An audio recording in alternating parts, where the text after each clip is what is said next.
Iran గడ్డపై అజీం మున్నీర్ పర్యటన ఇప్పుడు పాకిస్తాన్ పరువుకు మరో పరీక్షగా మారిందా? అమెరికా ఇరాన్ మధ్య మధ్యవర్తిత్వం చేస్తామని ఇస్లామాబాద్ ప్రకటించింది. కానీ సైనికాధిపతినే దౌత్య రాయబారిగా రంగంలోకి దించాల్సిన పరిస్థితి ఎందుకు వచ్చింది? షరీఫ్ ప్రభుత్వం నిర్ణయాలు తీసుకుంటుందా, లేక మున్నీర్ నాయకత్వంలోని సైన్యమే విదేశాంగాన్ని నడిపిస్తుందా? అంతర్జాతీయ వేదికలపై ప్రభావం కోసం పాకిస్తాన్ చేస్తున్న ఈ ప్రయత్నం వెనుక అసలు వ్యూహం ఏంటి? ఇప్పుడు ఇదే ప్రశ్నలు ప్రపంచ దృష్టిని ఆకర్షిస్తున్నాయి. Let's watch. అసలు మునీర్ ఇరాన్ వెళ్ళింది ఎందుకు? పాకిస్తాన్ చెప్పిన దాని ప్రకారం చూస్తే ప్రాంతీయ శాంతి, అమెరికా ఇరాన్ చర్చలకు మధ్యవర్తిత్వం చేయడమే లక్ష్యం. అంతకుముందు ట్రంప్తో మునీర్ మాట్లాడినట్టు కూడా రాయిటర్స్ తెలిపింది. ఇరాన్ మళ్లీ చర్చల బాట పట్టించేందుకు పాకిస్తాన్ తన ప్రభావాన్ని ఉపయోగించాలని అమెరికా కోరినట్టు సమాచారం. కానీ ఇక్కడే అసలు ప్రశ్న మొదలవుతోంది. పాకిస్తాన్ నిజంగా మధ్యవర్తిగా ఎదగాలనుకుంటోందా, లేక అమెరికా ఇరాన్ రెండింటి దగ్గర తన ప్రాధాన్యతను పెంచుకోవాలనుకుంటోందా? ఎందుకంటే ఇరాన్తో పాకిస్తాన్కు సరిహద్దు, వాణిజ్య సంబంధాలున్నాయి. అమెరికాతో భద్రత, ఆర్థిక ప్రయోజనాలు ఉన్నాయి. కాబట్టి ఇస్లామాబాద్ రెండు వైపులా తలుపులు తెరిచి ఉంచుకోవాలి అనుకోవడం సహజమే. కానీ మధ్యవర్తిత్వం అంటే కేవలం రెండు దేశాల మధ్య వెళ్లి రావడం కాదు, ఇద్దరి విశ్వాసాన్ని సంపాదించాలి. అదే చోట పాకిస్తాన్ సామర్థ్యం పరీక్షకు వచ్చింది. జూన్లో పాకిస్తాన్ ఆధ్వర్యంలో కుదిరిన తాత్కాలిక అవగాహన తర్వాత కూడా పరిస్థితి మళ్లీ ఉద్రిక్తమైంది. ఆ 60 రోజుల వ్యవధి కూడా ఆగస్టులో ముగిసింది. అందుకే మునీర్ పర్యటన పాకిస్తాన్ దౌత్యానికి పెద్ద పరీక్షగా చూడాలి. సైనిక శక్తితో దేశాన్ని నడిపించడం ఒక విషయం, అదే సైనిక నాయకత్వంతో అంతర్జాతీయ మధ్యవర్తిత్వం చేయడం మరో విషయం. ఇక్కడే పాకిస్తాన్ అసలు బలహీనత బయటపడుతోంది. ఇప్పుడు మునీర్ పర్యటనలో జరిగిన పరిణామాలను జాగ్రత్తగా చూడాలి. కొన్ని నివేదికలు ఆయన పర్యటన ఒక్కరోజుకే ముగిసిందని, ఇరాన్ సుప్రీం లీడర్ అయతుల్లా మొక్తబా ఖమేనీతో సమావేశం జరగలేదని పేర్కొంటున్నాయి.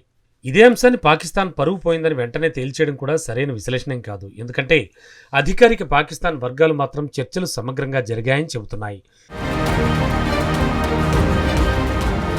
ఇరాన్ కూడా చర్చలు జరిగాయని, ప్రాంతీయ శాంతి అంశాలు చర్చకు వచ్చాయని తెలిపింది. అయితే ఒక విషయం మాత్రం స్పష్టంగా కనబడుతోంది. పాకిస్తాన్ తాను పెద్ద ప్రాంతీయ శక్తిగా చూపించుకోవడానికి యత్నిస్తోంది. అమెరికాతో మాట్లాడగలదు, ఇరాన్తో మాట్లాడగలదు, సౌదీతో సంబంధాలున్నాయి, టర్కీతో రక్షణ భాగస్వామ్యం ఉంది. కానీ ఈ సంబంధాలన్నింటినీ ఒకేసారి నిర్వహించగల సామర్థ్యం ఉందా? అదే అసలు ప్రశ్న. ఇక్కడ పాకిస్తాన్ ఆర్థిక బలహీనత కూడా కీలకం. విదేశీ సహాయం, రుణాలు, పెట్టుబడులు అవసరమైన దేశం. అదే సమయంలో ప్రాంతీయ మధ్యవర్తిగా తాను ప్రొజెక్ట్ చేసుకోవాలనుకుంటోంది. ప్రపంచ రాజకీయాల్లో ప్రభావం రావాలంటే కేవలం సైన్యం సరిపోదు. ఆర్థిక స్థిరత్వం, దౌత్య విశ్వసనీయత, దీర్ఘకాలిక వ్యూహం కూడా కావాలి. మునీర్ పర్యటనలో ఇరాన్ తన వైఖరిని మార్చిందా లేదా అన్నది వేరే విషయం. కానీ పాకిస్తాన్ మధ్యవర్తిత్వ ప్రయత్నం ఎంత క్లిష్టమైందో మాత్రం ఈ పరిణామం స్పష్టంగా చూపించింది. ఇప్పుడు మరో కీలక ప్రశ్న, పాకిస్తాన్లో అసలు విదేశాంగ నిర్ణయాలు ఎవరు తీసుకుంటున్నారు? ప్రధాని షహబాజ్ షరీఫా, లేక ఆర్మీ చీఫ్ మునీరా? ఈ ప్రశ్న పాకిస్తాన్ రాజకీయ వ్యవస్థను అర్థం చేసుకోవడానికి చాలా ముఖ్యమైంది. ఈ పర్యటనలోనే ఒక ఆసక్తికరమైన చిత్రం కనిపించింది.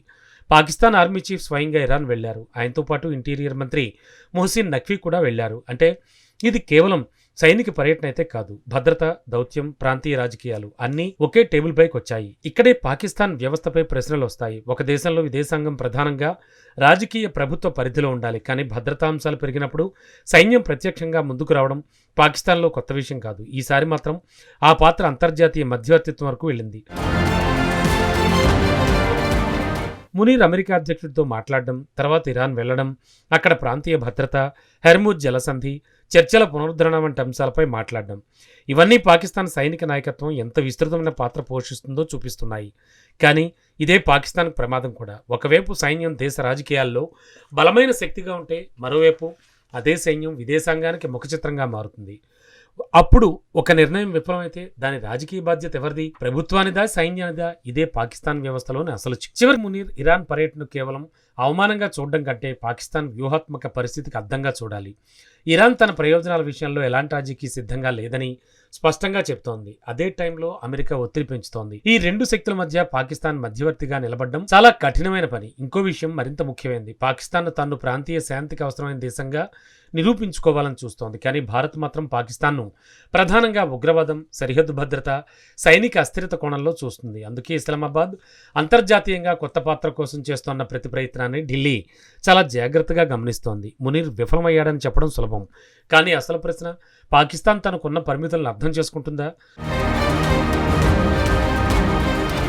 ఒకవైపు అమెరికా ఒత్తిడి, మరోవైపు ఇరాన్ అనుమానం, ఇంకోవైపు సౌదీ టర్కీ సంబంధాలు, మరోవైపు చైనా ఆధారపడడం. ఈ 4 దిశల్లో ఒకేసారి నడవడం అంత సులభం కాదు. పాకిస్తాన్ నిజంగా ప్రభావవంతమైన దేశంగా ఎదగాలంటే ముందుగా తన అంతర్గత వ్యవస్థను స్థిరపరచాలి. సైన్యం, ప్రభుత్వం మధ్య స్పష్టమైన బాధ్యతలుండాలి.